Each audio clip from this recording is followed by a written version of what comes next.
নমস্কার বন্ধুরা, আজ আমি নারিকেলের দুধ দিয়ে চিংড়ি মাছের মালাইকারি করে দেখাবো।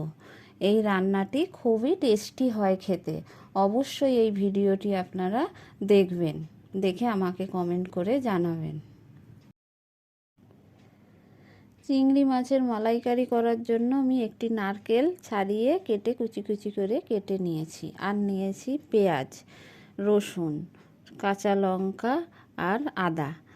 এবার আমি ওই কুচি করা নারকেলগুলো মিক্সির বাটির মধ্যে দিয়ে দিচ্ছি, দিয়ে একটু জল দিয়ে দিলাম, দিয়ে আমি ভালো করে পেস্ট করে নেব, নিয়ে নারকেলের দুধ বার করে নেব।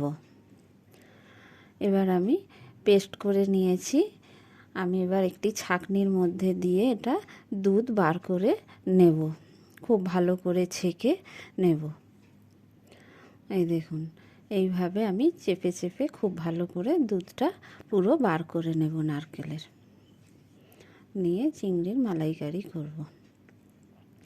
আর নিয়েছি চিংড়ি মাছ, নিয়ে ভালো করে বেছে ধুয়ে নিয়েছি।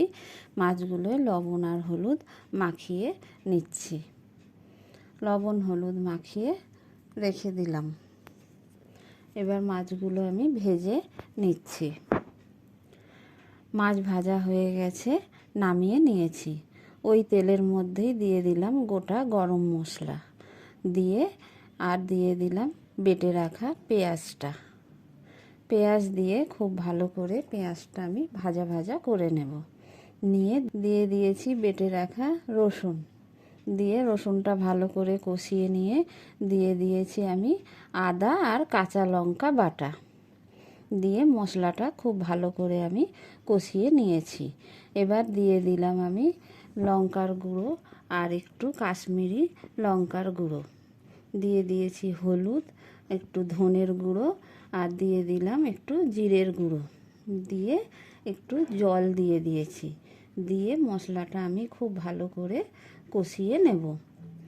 খুব ভালো করে মশলা কষানো হয়ে গেছে, দিয়ে দিলাম একটু স্বাদ মতো চিনি, আর দিয়েছি লবণ, দিয়ে আবারও আমি ভালো করে মশলাটা কষিয়ে নিচ্ছি। মশলা কষানো হয়ে গেছে, দিয়ে দিয়েছি নারিকেলের দুধ। নারিকেলের দুধ দিয়ে খুব ভালো করে খুন্তি দিয়ে নেড়ে চেড়ে নিয়েছি। নারিকেলের দুধটা ভালোভাবে ফুটে উঠেছে, দিয়ে দিয়েছি ভেজে রাখা চিংড়ি মাছগুলো, দিয়ে ভালো করে নেড়ে চেড়ে নিয়ে এবার ঢেকে দিলাম কিছুক্ষণের জন্য।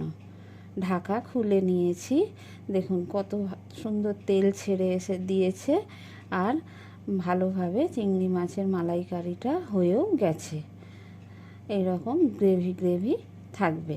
এবার আমি নামানোর আগে দিয়ে দিয়েছি গরম মশলা, দিয়ে আমি একটু নেড়ে চেড়ে নিয়ে নামিয়ে নিয়েছি চিংড়ি মাছের মালাইকারি।